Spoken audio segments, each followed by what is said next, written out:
Hi. Hola. Hi, hier ist Mr. Döse. This is Michael Bradley. Hey, I'm Memphis. Hey. Hola. Hello. I'm here with soccer.com. Soccer.com. Soccer.com. And I'm talking with my friends soccer.com. See you soon. Hey guys, Josh from SoccerReviewsForYou.com, bringing you my review plus on-feet video of the brand new Puma evoTOUCH 1 in the black, white, and safety yellow colorway. Now, if you guys have been watching my channel regularly over the last week or so, you've probably seen my videos on the Puma evoTOUCH Pro, which is one of two top-end models as part of the new evoTOUCH line. You have the Pro as the most expensive one at a retail price of $275, and then below that, as an alternate top-end model, you have this shoe right here, the evoTOUCH 1, which retails for $105 less at $170 US. Relatively affordable for a top-end model, and to a certain extent it does have a lot of the same features as what you're going to find on that more expensive Pro variation. Now with that said, despite the shoes looking almost identical, the differences are more significant than you would expect. And I know a lot of you guys have been asking, what are the differences between the evoTOUCH 1 and the evoTOUCH Pro? That's what we're going to cover in today's video and talk about the general performance and value of this shoe, I guess, being that it is similar to the Pro, but obviously for a lesser price tag. We're going to answer all of those questions in this video. So if you want to learn more in regards to tech specs, fit and feel, the weight, everything you need to know about the evoTOUCH 1, stick around and watch the entire video. If you're interested in a pair of these for yourself, be sure to check out the review page on my website. There'll be a link in the description and a little pop-up on screen that'll take you there. And on that page, you will find Buy It Now links with exclusive SR4U coupon codes where you'll be able to pick these up below their normal $170 price tag. So again, if you're interested in the pair, first link down below, go ahead and check it out. And with that being said, let's get right into the review. To start things off, let's talk tech specs as well as talk about the differences between the evoTOUCH Pro, which I have right here on the left, and the evoTOUCH 1, which is here on the right. So side by side, again, they do look very, very similar, and there are quite a few similar aspects about these two shoes, most notably the EvoKnit sock system, as well as the stud pattern, but pretty much everything else is different, believe it or not. So starting off with the uppers, you're gonna immediately notice that the Pro model looks softer, and that's because it is. It's also thinner. It's also a different type of leather. The Pro features a kangaroo leather upper, whereas the One features a calfskin leather upper that isn't quite as soft and it isn't quite as thin. So the feel, I don't necessarily want to say is worse, but it's not quite up to the same premium level as what you're going to get from the Pro variation, which is a pretty significant difference in my opinion. You're also going to find that the Puma form stripe branding on either side of the shoe, instead of just being printed on like you'll find on the Pro model, which I think is just a lot cleaner looking and obviously feels a lot cleaner as well, you do have a stitched on piece of synthetic, which I've never really liked, and Puma always does pretty consistently with a lot of their leather models. They chose to do it on this particular shoe for whatever reason. They didn't do it on the Pro, so I definitely prefer the upper on the Pro in general. The quality is better, and again, you don't have this big form stripe. It's also entirely made of leather, whereas on the One, you can see that on the underside of the form stripe, which is obviously covering up a seam, you have synthetic material as opposed to leather. So it's leather above the form stripe all the way through the forefoot and toe box area, and then again cuts off at the same point here on the medial side. So the upper is not entirely made from leather like you'll find again from the Pro variation, which is a pretty significant difference, and I think helps to justify the $105 price tag difference between these two models. As far as the internals of the shoe are concerned, this does feature an EvoKnit sock system, which is pretty much identical to that of the Pro variation, aside from the very bottom where it doesn't have an internal construction, and we'll get into that in just a second. So basically what's happening here is you have a sock interior. So this is a knitted material. They're calling it EvoKnit, which is basically Puma's answer to Adidas's Prime Knit and Nike's Flyknit. It's elasticated, it's perforated, and it's very stretchy. It has that sock-like feel when you slide them on your feet. It spans the entire inside of the shoe through the midfoot and actually lines the entire forefoot area as well. So basically when you make contact with the ball, you have one layer of leather and one layer of this sock-like knitted material, which actually feels very, very good. Again, in comparison to the Pro, this is a thicker leather that's not quite as soft. So the overall feel is more padded. It's not quite as, I guess precise is a good word, in comparison to the Pro model, but it's still very good, and because it is leather, it will soften up and just become better feeling as you wear them in. That's the case with leather shoes. They get better with wear, and these are going to be no different. Again, it's just not the same kind of quality standard as what you'll get from the more expensive variation of the shoe, but still relatively similar. Going to the heel area, you're going to find that you do have what is somewhat of a mid-cut design. This is something that they didn't necessarily need to do, but because this is a trend in soccer shoes at the moment, it's no surprise that they went with something that does look, I guess, a little bit more unique. It's a little bit higher on the front, it's a little bit higher at the back. You have these little extension pieces at the side, but essentially this is a low-cut shoe with some sock-like elasticated extensions from this EvoKnit material. There's no structure to it, there's no performance advantage, and in comparison to something like a Superfly 5 or something like a Magista Obra, the mid-cut models from Nike, where the mid-cut aspect of the shoe changes up the fit and feel in the heel area, these feel very, very normal, and you don't really have any getting used to period with these shoes. They feel normal from the get-go, which is a very good thing. As far as the inside of the shoe is concerned, you do have a combination of obviously the EvoKnit material, a synthetic suede heel liner, and then these little chevron arrows, which are actually a grip text material that grip your socks pretty effectively, actually. It's kind of an anti-slip material, and it does a really good job of, again, keeping your heel locked in place quite nicely. There isn't a ton of padding back there in the heel liner, but it doesn't feel uncomfortable at all. And again, unlike the Pro variation, they do include an extra set of insoles with the Pros, but you can wear them without an insole. There's built-in padding back there, and then it does have a mesh liner with the grip text arrows all the way through. In the case of the evoTOUCH 1, it's a standard layout. So if you remove the insole, I have it right here, it doesn't have anything underneath. It's just a standard soccer shoe construction. So you can't wear them without insoles like you can with the evoTOUCH Pro, which is a pretty significant design difference. That not only has to do with the inside of the shoe, it also has a big impact on the actual sole plate, which we'll get into in just a second. So the insole, as you can see, pretty straightforward design-wise. It has a mesh liner on top. You have those grip text arrows running all the way through, which I think is a nice little addition.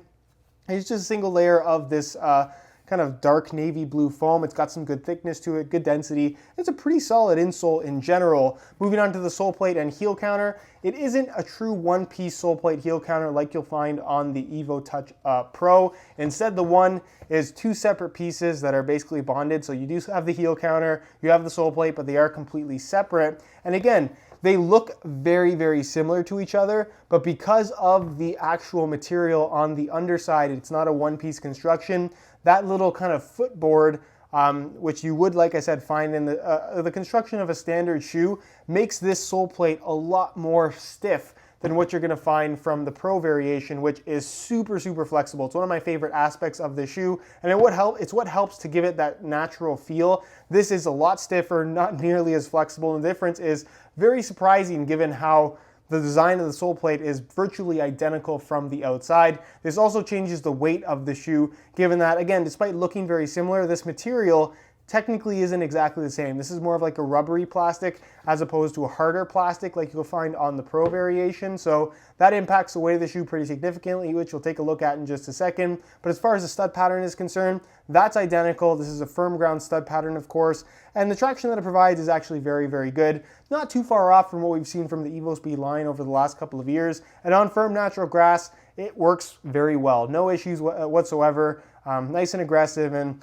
kind of what you would expect from this style of shoe. I think it suits it very well, and I never had any issues with it at all. So pretty good stud pattern, nothing really to complain about there. But that's basically what the major differences are. So again, for $275 versus $170, there are quite a few big differences when comparing the One and the Pro from the evoTOUCH line. I think it's safe to say that the Pro is the better model, but the evoTOUCH One definitely isn't a bad model. It just, like I said, isn't up to the same quality standard and doesn't necessarily have the same features as what the Pro has on offer. So it's truly up to you, but I would say that these are two kind of alternate top-end models, with one technically being a little bit better than the other, which isn't always the case. When it comes to weight, I thought we'd compare the evoTOUCH Pro to the evoTOUCH 1 to see if there's any significant weight difference between the two. Spoiler alert, there's a pretty big difference. So for the sake of this video, I'm going to weigh them for you today in real time. Keep in mind these are both the exact same size 9.5 US, so this is a very fair comparison.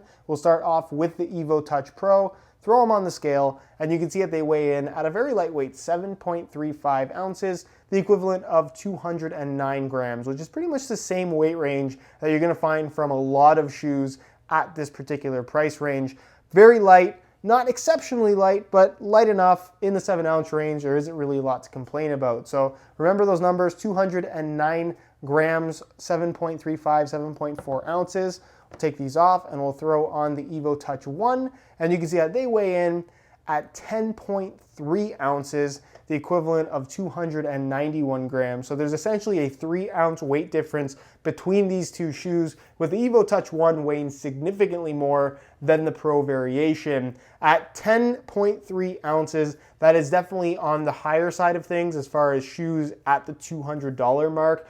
So if you're looking for a lightweight feel, you'll get that from the Pro. You don't get that from the 1. And again, because of the sole plate differences, the lack of flexibility, the different leather, it does have a different feel in general, despite having a fairly similar design. So again, if you want a lightweight feel, the Pro model is definitely what you want. If you don't necessarily need something that's super light, then you're probably not going to have too many problems with the evoTOUCH 1. Aesthetically, the evoTOUCH 1 definitely looks cheaper than the evoTOUCH Pro, but definitely not cheap.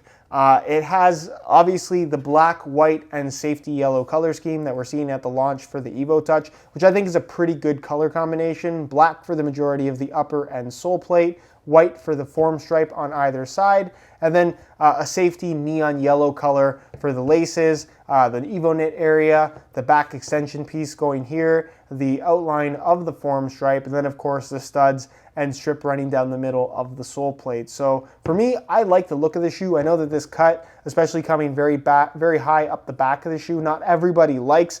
I personally don't mind them. I think they look better on feet than they do just sitting here. But for me, I think it's a pretty good looking shoe in general. It's nothing too crazy as far as design is concerned.